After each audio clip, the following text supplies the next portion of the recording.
everyone, welcome to Think Outside the Board, and if it's not your first time here, then welcome back. This is the Kickstarter Weekly, and in these videos I usually look at the crowdfunding campaigns that are going to be completing their funding in the following week. In other words, this is my way to help alert you to any crowdfunding campaigns that I think are really good that are completing funding in the following week, and you then can use these videos as a kind of last-minute alert or a test just to make sure there's nothing that passes you by. In fact, you could even use these videos exclusively as the way that you determine which campaigns to back. I think that probably would serve you the best if, like me, you are also into heavy Euros, storytelling games and dungeon crawlers, and then when you do look at lighter games, you're trying to find and pick out the very best among them that have the best choices, because not all light games have great choices. Now, this week, I'm not talking about any campaigns. There's nothing completing its funding next week that I want to talk to you about. So this week's video is just going to focus on some of the other sections that I usually consider to be kind of bonus sections in the video. That is the games that I played during this period, the games that I personally backed from the last video, and any games that I've acquired into my collection since the last video. This week, that means we're going to be talking about 6 different played games, 1 game that I personally backed from last video, and 4 games that have arrived. It'll also be a shorter video. Now, if you're really here for campaigns, then I can tell you that next week I am considering including Barbarius, Bako Diggin' Right, and Evian Season 2 Winter's Bite. However, I haven't settled on any of those 3, so it's entirely possible that I could come back next week and decide that I don't want to feature any of those 3, and I could have another video that's just looking at played games, back games, and acquired games. But right now, those are the 3 that are in the running. They're all kind of maybes at this point. Now, the following week, 2 weeks from now, I have 6 games that I'm considering including, and one of those is a definite, and that is Trailblazers, designed by Ryan Courtney. So if you're looking to get an idea of what's coming and what I'm going to be talking about, there you are. I really do appreciate the time that you're spending checking out my channel and watching my videos and listening to me speak and consider what I'm saying. If you want to just go ahead and jump to any specific game that you're interested in, you can always do that in the video bar underneath the video. And normally when I'm featuring campaigns, you can always go down into the description of the video, click on the link, and it'll take you right to that particular campaign. However, as I said, there are no campaigns this week. So before I start talking about the played games from this week, I'd just like to thank you very much for watching and ask you to consider subscribing and liking the video. That's the best way to support this channel at this point in time and ensure that there will be content like this continuing in the future. In fact, I'm doing a lot of behind the scenes work right now, and very soon I'm going to be launching a new studio space, upgraded equipment, and new kinds of videos. So that's all coming. If that's something that interests you, again, like and subscribe. That said, let's get to the 6 played games from this period.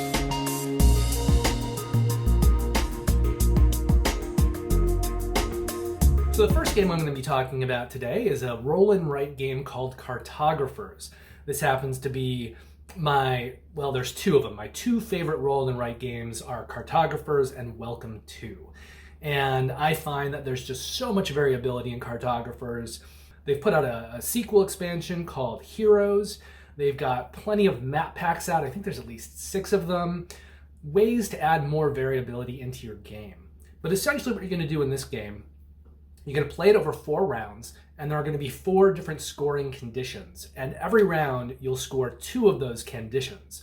So in the first round, you'll be scoring conditions 1 and 2, the second round, conditions 2 and 3, the third round, 3 and 4, and the fourth round, you'll be scoring 4 and going back to 1.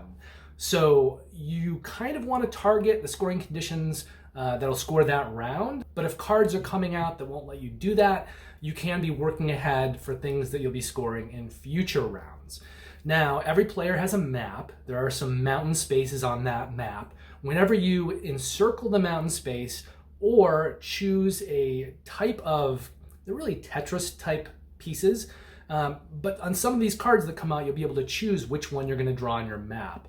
So anytime on your map you encircle a mountain shape or you choose a symbol that has a coin associated with it, you'll get to scratch those coins off of your player board, and that'll give you some bonuses.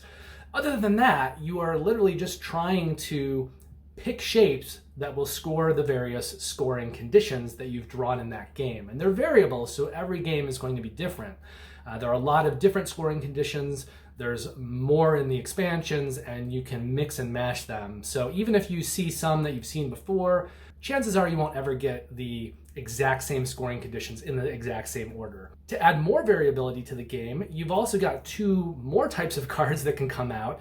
Some of them are monsters, and if a monster comes out, you'll switch pads with your neighbor, and you'll get to draw something on your neighbor's pad that will inhibit their progress. There are also characters that come out, and those characters can kill monsters. So it's a way that you can prevent some of that manipulation and meddling, or rectify it after the fact. The game plays pretty quickly. I feel like even though it's a lighter game, there's always really good decisions to be made as you're revealing these cards. You'll have 4 seasons, so spring, summer, fall, and winter, and every season has a certain number.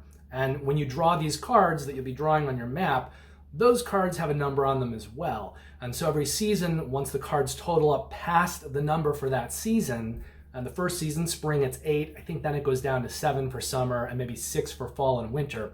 So once the totals on those cards are met or passed, the season's over. So you're never turning too many cards. You're just kind of building this engine and working towards scoring the various goal cards.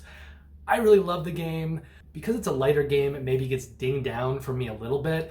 I just might not pull it out to play with friends if I'm looking for a really good gaming experience, but I think it is a great go-to game if you're looking for something quick and something lighter that still has really, really solid decisions. All of that means that for me, this game gets an 8.5 rating, but if you like later games, if you like roll and writes, if that's more your wheelhouse, then you're probably going to like Cartographers even more. It may go into the 9 or 10 range for you. All I can say is that it's a great game that I would highly recommend to just about anyone, unless for some reason they don't like the roll and write genre. I also played Descent: Legends of the Dark twice. This is an ongoing campaign. This is a miniatures dungeon crawler. It's the latest game in the Descent line, but it's not really connected to Descent 2nd Edition. It is not Descent 3rd Edition. It is kind of its own standalone thing. It's this huge cube of a box, and it says Act 1 on it, which would seem to indicate there will be more acts to follow. But I don't think reviews have really been that great for this game. And that's sort of been true of our experience as well. When we started playing our campaign, we were really loving it. I was initially rating it about an 8.5. But the more we played it, the more we would get to these scenarios where there was no way that you could legitimately figure out how to win the scenario while you were playing it. Which means you either kind of had to stop and go cheat and look at forums and figure out what you were supposed to be doing. But if you wanted to figure out organically within the scenario, it didn't always happen. There are several scenarios where you were going to, fall down and fail a little bit while you were playing the scenario, and by the time you figured it out, there was really no way to win in the time that you had left. And that began to sour the game on us after it happened over and over again. I believe there are 16 scenarios in the game, 14 campaign and 2 kind of bonus scenarios. We've now played, I believe, 10, so we've got 6 left. We're more than halfway through the campaign, and I'd say of the 10 that we played, like 3 or 4 of them were like that, which is a pretty big amount, 40% or something are these scenarios that are kind of, I don't want to say unbeatable, but almost unbeatable unless you kind of just luck into doing the right thing. And in a game where you don't get to replay scenarios unless you decide to go back later and replay the whole campaign, I think that's a problem, to have a significant number of scenarios that are kind of unbeatable. And to me, that just speaks to really bad game design. So I'm still enjoying the campaign sort of moderately, and both my friend Ryan and I want to finish it. But I'm getting rid of the game when it's done. I won't be playing a second campaign, and if they put out an Act 2, I won't be picking that up. I will just be, as far as my desire to play Descent goes, I'll be focusing back on second edition. So for now, and I think continuing on, my rating for Descent Legends of the Dark is going to be a 7.0. I don't see that changing much. I think there's been enough consistency in what we've experienced, including the negatives, that I think the remaining scenarios would have to either be amazing or just really, really bad and even more problematic for that 7 rating to either go up or down. I think it's pretty well locked in at this point. But I will continue to update as we play it. We're doing double sessions, which means I should have 3 sessions left. And I think Ryan and I may do a joint video review once we're done, just to talk about all of the mechanics and the experiences from both of our different perspectives. So you can see where we split on certain things or where we share common viewpoints.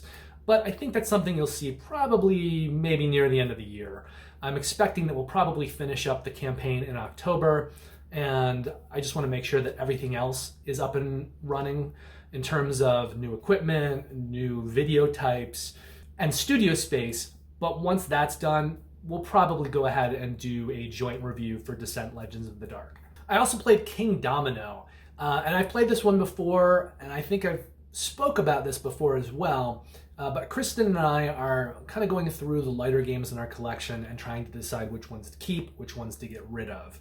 Now, Kingdomino is a tile laying game. There's kind of some bidding involved in how you select tiles and the way that that then affects turn order in future rounds. But essentially what you're doing in this game, you have a little small tile that represents your castle, and then you're going to be bidding on and collecting these other tiles that are 2 squares each and putting them around your castle. And then at the end of the game, you'll take clumps of land that are the same type. So anything that's kind of orthogonally adjacent, you'll add up the number of squares, you'll multiply that by any crown symbols in that area. And you'll do that for all of your different areas that you've created.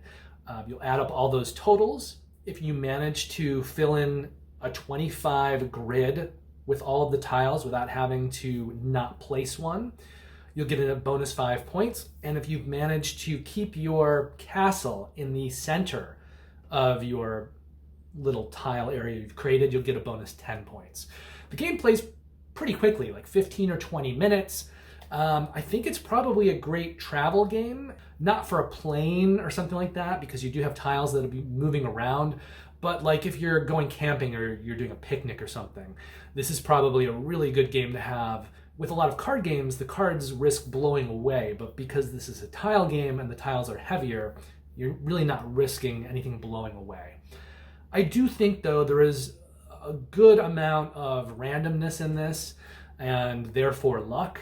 And although it plays quickly and you are making some choices, there are also things that can kind of happen no matter how well you plan things. So in my opinion, the final score doesn't necessarily represent sort of how well that you've played. And if you don't mind luck-based games or games where things can kind of go wrong, you'll really enjoy this game. I think for me, I want more of an experience. It's just too light a game for me with not enough strong choices. It's still a game that I enjoy playing, I wouldn't say no to, but I don't think it's a game that I am personally going to reach for. So my score for this one is a 5.5, which I think numerically, hopefully that reflects that. That's the kind of numerical area that stands, that 5.5, that stands for a game that I don't think is terrible. I enjoy playing when I play it. It just probably wouldn't be my choice. I like games with a little more meat on the bones, I think. Now, we also played a game called Strawberry Sunset, and I think that game has a little more going on, but I'm actually rating this one lower. I'm rating this one a 4.0. And the reason for that, it is all cards, but it is sort of a tile placement laying game, meaning you're going to be laying cards on top of cards. And all the cards are divided into quadrants, so they're 4 sections. And you're going to be laying them on top of each other, covering up at least one quadrant per card. You can put one card right on top of the other and just cover up the whole thing. You can do halves. You can either cover up the half of the card like that, or kind of off to the side. The problem is, I think, with this game, there are paths that go down, between the quadrants, and one of the ways that you score points in Strawberry Sunset is to have the longest path. But as cards do, when you place them on top of each other, they turn a little bit, they move a little bit. This game really demands an app, the kind where if you place a card somewhere, it's just going to snap right into the exact space that you want it. Because I think playing this game physically with the physical components that exist without that ability to kind of have things snap right in place, cards are always turning a little bit, they're kind of moving around a little bit, and the design of the cards is very specific and very particular. So it makes playing the game and especially scoring the game really kind of fiddly and difficult. And otherwise, this game might rate like a 6.5 for me, which is a little bit higher than Kingdomino. A rating of 6 for me is a game that I enjoy playing. I wouldn't necessarily pick it up, but I do enjoy playing it, and I might not get rid of it quite so easily. But there's just a real problem, I think, in the physical reality of playing with the cards in this game. So if there's ever an online app version of the game, probably check that out. But I think I would push people away from acquiring the physical copy of the game just because it's a little difficult to deal with the components and the way that they work together. In general, in the game, though, you're building strawberry plants. So you're trying to get cards that have roots, flowers, and the fruit. And you'll score 3 points for each of those. And there's other things you can score for as well. If you play with certain variants, you'll get points for having certain garden ornaments and bees and things like that in your tableau. You're always scoring the longest path, and that's probably the thing that's the most difficult and negatively affected by the physical cards themselves. So I like kind of the design behind the game. The implementation is just really problematic because of the cards and the way that they work together. So 4.0 for me for Strawberry Sunset. I also played Sushi Go Party, and this is a very simple game. It is essentially a set collection game. This is a little bit light for my taste in theory because it's just mindless set collection to some degree. But whenever you play it, you are choosing from a bunch of different cards, different kind of sub-stacks of cards. So in any game, you're going to have nigiri that will score. You've got, I think, squid, shrimp, and egg, and those will score in every game. And then you're going to have some stack of rolls. So you'll choose one kind of rolls. You'll choose 3 different kinds of appetizers. You'll choose 2 kinds of specials and a dessert. And so any category of cards scores in different ways. Some of them just score based on the number of icons that you have on the cards. Some of them will score the first to get there. So there's one card that scores based on icons, but it's only for the first person to get those. So that'll actually score during the round. Desserts usually score at the end of the game. So you'll kind of keep those cards until the end of the game, and then you'll score those. In general, there's 2 kinds of set collections in the game. There are cards that just score based on what you collect. And then there are cards that score sets where maybe if you don't get any of those sets, you'll get a negative number of points. So you're motivated to pick up at least a few of those cards. Some sets will score you negative points if you score too many things. So you're trying to get a certain number of those, but then not go over an amount, or then your positive points can turn into negative points. Essentially what you're dealing with in Sushi Go is just a lot of different cards that score in different ways.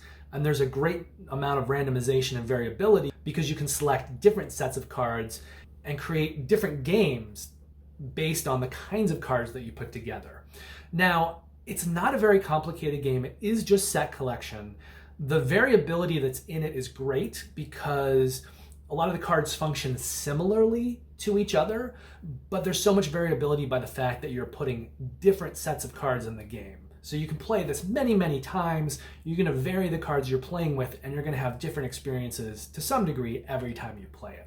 I also think this is a great game if you're trying to get people that that aren't really gamers, that don't play a lot of things, to play more than just, you know, gin rummy and games that use a normal deck of cards. I think this is a great game for them because it's still a card game, so they're going to understand it on that level, and they're just trying to collect sets of things. So that's not too complicated to explain. So there is a certain amount of information download just to kind of deal with all of the different rules for each of the different sets of cards. But I think after someone plays it once or twice and gets a general understanding of how it works, and we're talking about non-gamers here, I think once they play it once or twice, they're going to have a fairly good understanding of how the game works. And so from then on, if you put in different sets of cards or switch and swap them out, I don't think it's going to, you know, be too much for anyone. So for me, Sushi Go Party is a game that I would rate about a 6.5, meaning it's not a game that I'm going to, you know, reach for, but it's a very reliable game that I'll always enjoy playing. And it's a game that I can bring out with just about anyone. Heavier gamers may not want to play it, but anyone kind of really lighter gamers or non-gamers, it's just a really, really good game, I think, to have in your collection. It's probably the kind of game that anyone should have because it is so perfectly gateway. And it doesn't require a lot of gamer terminology if you don't want to have to be throwing those things in. You can just present it as a card game, and it's not going to be too hard for most people to pick up. And because there are all these different decks of cards that you can vary around, there's a lot of variability, especially when you're talking about Sushi Go Party. Sushi Go, I haven't played that one. I know it's a smaller deck. Sushi Go Party plays up to 6 players, and so they give you many more sets of cards, and they also give you instructions on, you know, which sets of cards are good for higher player counts, which sets of cards are good for maybe a 2-player game, and there are both. There are kind of cards that cater to both. So that way, however many players that you're playing with, you can choose, it's called a menu. You can choose a menu that's comprised of different sets that work really well at that player count. So it's a really good game because it functions as a great gateway game. It's also just a great game because it can vary between 2 and 6 players very easily. It plays well at all player counts. You just have to make sure you're choosing the right cards. And it's a quick game to just pull out, teach quickly, and play fairly quickly. So it's a 6.5 for me, but if you're somebody who likes lighter games and likes card games, this could easily be a 10 for you. And this is something that I would really heavily recommend to most gamers, even gamers like me that like heavier games, but you have to have some things in your collection. You're not always going to be playing these big 2, 3, 4, 5 hour complex Euro games. It's good to have things on the other end of the scale to pull out from time to time. The last game that we played this period is Tussie Mussie, and this is a very simple game with flowers on it, designed by Elizabeth Hargrave, who did Wingspan. This is a great game for travel because you are literally just selecting 4 cards per round.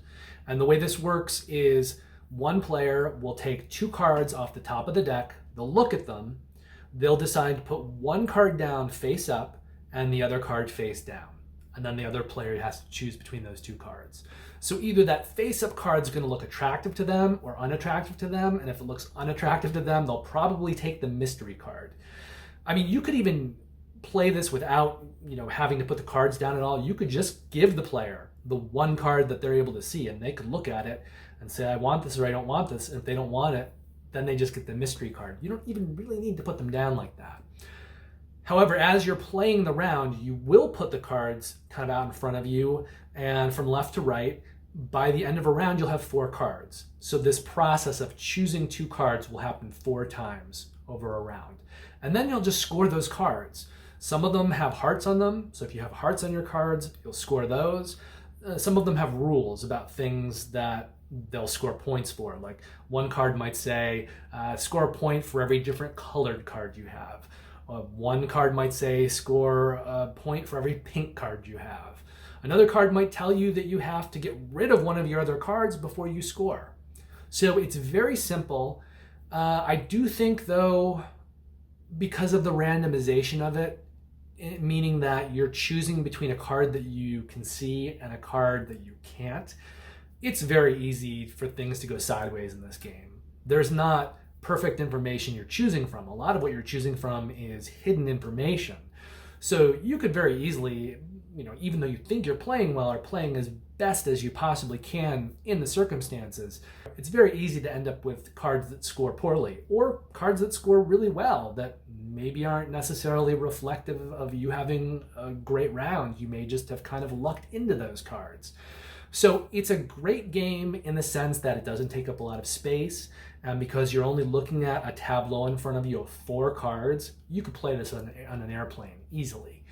And the deck is only 18 cards. There's also a solo module, so you can get that as well. But if you're just playing the main game, it's an 18 card deck. And so between every round, you're going to shuffle that deck back up. You'll play 3 rounds, you'll add up the score for all 3 rounds, and there's your score. Now, I do like it, and I do think there are choices to be made. I don't think the choices are always good because there is randomization in it. And so you could, as I said, play well and score poorly. So if you're someone that is bothered by that, then this is probably not the game for you. Luck can definitely affect your score in Tussie Mussie. Kristen enjoyed it moderately. I did as well, moderately. It's a game that I could easily hang on to because it's just in a little wallet. It's published by Button Shy Games, and they put out their entire line of games in these little wallets. So it doesn't take up a lot of space, and it's really easy to take around. You can just slide it into a shirt pocket or keep it in your backpack in a pocket or something. So keeping it is not hugely problematic. It's not a game that takes up a lot of space. I think that the only time that I would ever choose this game, though, is probably traveling, because it is so easy to take and so convenient when traveling. And I just think that otherwise, if we're home, I'm probably going to reach for a game that rewards skill a little bit more and has less, kind of a random luck in it. And while there are choices to be made in this game, I don't feel like the choices really build to or amount to anything necessarily. So it can fill time, it can give you choices to make, but it doesn't feel like a great experience to me overall. So for me, I'm rating Tussie Mussie a 5.5. I'm probably going to play with the solo mode a little bit and see what I think about it. And as I said, I don't feel really super motivated to make a decision on keeping it or getting rid of it because it's easy to keep it. It doesn't take up a lot of space. But I think this is the kind of game that will get removed from my collection eventually, just because it's not a game I'm going to be reaching to play. So there you have it. The scores for games this week ranging from a 4.0 with Strawberry Sunset to an 8.5 with Cartographers.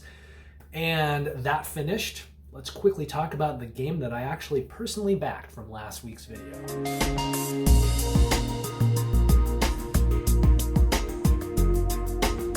So I talked about 3 games last week: Foundations of Rome, Halls of Hegra, which is a solo war game, and Amygdala, which is a new game brewer game designed by Kramer and Kiesling. The game that I backed was Foundations of Rome. Now, this is a very light game. It's a tile placement game, but it has a high level of production behind it. So it has miniatures, not just cardboard tiles, but actual miniatures that you're going to be placing as you're building Rome. So physical buildings. You can even go to the extent to get Sundrop on these miniatures. It's designed by Emerson Matsuuchi, who did the Century games as well as Reef.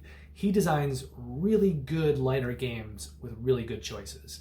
I didn't back this one the first time around. It did campaign before because I didn't want to spend that much money on a light tile placement game. However, since it delivered and the reviews have come out and people that I know have played it, no one has anything but really good things to say about it. So I decided to splurge on the second go round and get the game. We'll see if Kristen likes it and how much I like it. I don't know if I'll keep it or not. It does have a big shelf space attached to it. It's a big game. It takes up a lot of space on the table, but it has a lot of table presence, and it is a lighter game. I don't have a lot of lighter games with huge table presence. And I think to some degree, they don't make too many of them just because if it's a game that's quick to teach and quick to play, you don't necessarily want a lot of stuff on the table. You don't want to have a big setup or a big takedown. But I do love tile placement games, polyomino games. This one's gotten great reviews, so I do want to see what it's all about, get my copy of it, play it, and see if it's keeper for us or not. So that was the one game that I backed from last week's video.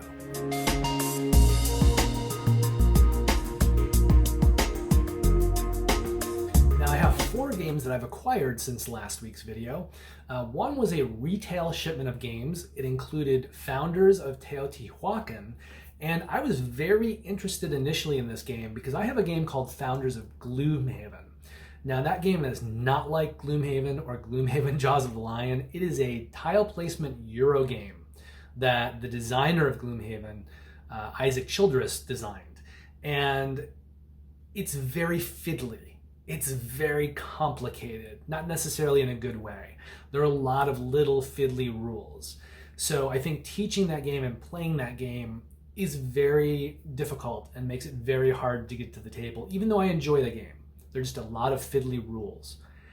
The one thing that I noticed, the first thing that I noticed about Founders of Teotihuacan is that it looks like the same game as Founders of Gloomhaven.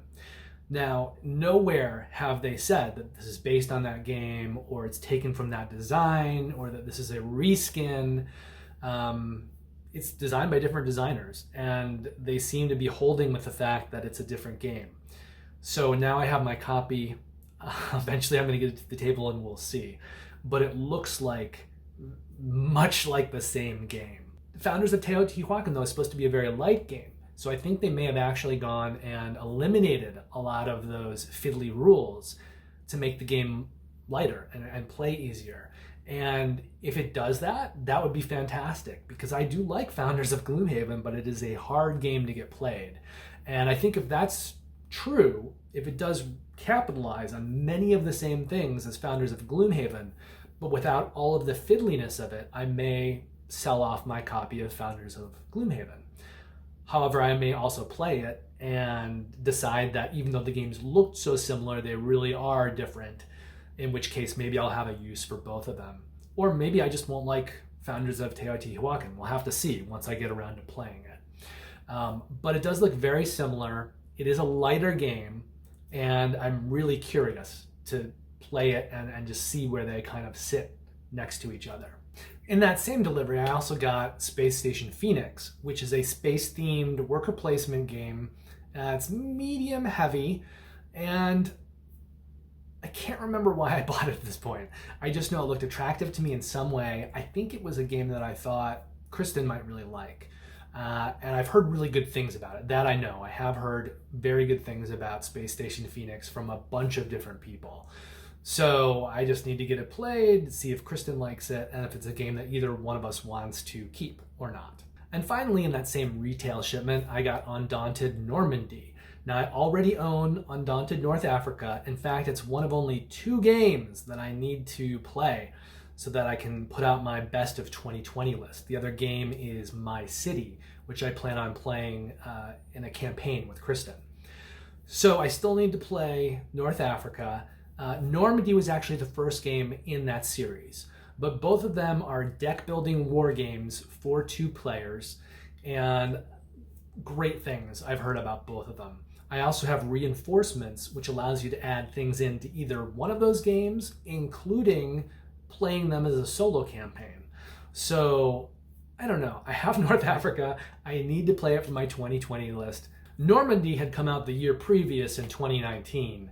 And I have this feeling that both of these games are going to be games that are really going to hit well for me as solo games.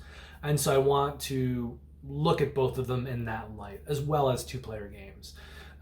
But the Undaunted series so far, and Osprey's the publisher, everything that Osprey's been putting out, they have also put out the Imperium Classics series, which included Imperium Legends. They have a new Imperium game coming later this year, I think. They do the Wildlands series. Osprey is a really, really good publisher, and I like a lot of the stuff that they're publishing.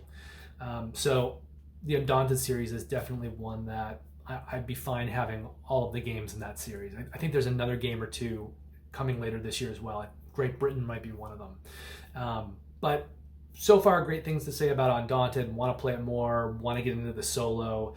I haven't played at all Normandy yet, which is the new one, and that was sort of the start of the series, so I'm really curious to just get a look at it and see where and how it started.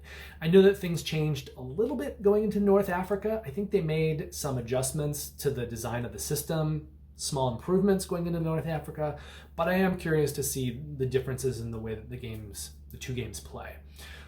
That brings me to the final acquisition of this period, and that just arrived as I was starting to film, and that is Castles of Mad King Ludwig, the Royal Edition, I think it's called. But I did have this game previously. I had an older version. They did a Kickstarter a year or two ago for sort of a deluxe version, and in my mind, Castles of Mad King Ludwig is one of those great games that kind of sits in the medium complexity range that I think almost anyone should enjoy playing. When you do this, you're building a castle. It's a tile placement game, and you're scoring all of the different rooms you place based on the rules for those rooms. So certain rules may affect their neighbor rooms and vice versa, but you're building on this castle. And it's not a super complicated game. There is some auction and bidding involved. It's also a lot of fun just to kind of build this map out. And with the new version and the new components, it's going to have even more table presence. But I think it's a game that even heavier gamers can enjoy, and lighter gamers as well. Obviously, it's not too difficult for them, which means it's this game that I think everyone can play and kind of come together for and really enjoy together. And I'm always looking for those games. I mean, there are lighter games out there that heavier gamers don't want to play because they think there just aren't good enough choices. And there are heavy games out there that lighter gamers don't want to play because maybe the game is too complex for them. Or maybe it may not be too complex for them, but they just don't have the time for it. Or they may not have the headspace for it after a long workday, even though they're capable of it. But I'm always kind of keeping an eye out for the games that are kind of in the middle, where both types of gamers can come together and enjoy it together. And those to me are kind of the big winners, because theoretically everyone can enjoy it. Other games that I think maybe fit in that category are games like Concordia, maybe Power Grid, something like Everdell, maybe Wingspan. But those are the kind of medium level games where I think it's got appeal to both sides. And I think any gamer should have at least a handful of those games in their collections, so that if you have a variable group of people, you have something that everyone can play together. That's not just social deduction, because I, for one, loathe social deduction games, and I do not like game groups where that is 90% of what they play, just kind of by default. They're like, oh, there's so many people here today, we can't possibly figure out what game to play, we're just gonna play social deduction. So I don't like that as a default in gaming groups, and some people like it, and there can be a time and a place for it, but it's nice to have other games besides those that you can still play with a variable group of people. So that wraps the video for this week. Thank you again very much for watching. If you haven't yet, please consider liking and subscribing. I'll be back next week. I've got 3 games I may be talking about or may not. We'll have to see. And then the week after, I've got up to 6 campaigns that I may be talking about, and 1, Trailblazers, I absolutely know that I will be. That campaign is a definite. This week, I know I'm also going to be playing Clash of Cultures Monumental Edition and Gollum. So those are 2 heavier games I'll be talking about in next week's video. And I'm also going to try to get a bunch of other lighter games played with Kristen, just so we can decide if there are any in that group that we want to sell or keep, or what we want to do with those. So I will also be talking about, at the very least, Clash of Cultures and Gollum in next week's video as played games, and probably a few later games as well. Hopefully you will be getting some choice gaming time in this week as well. Until next week and next week's video, have a great week, play lots of great games, take care, and I will see you very soon.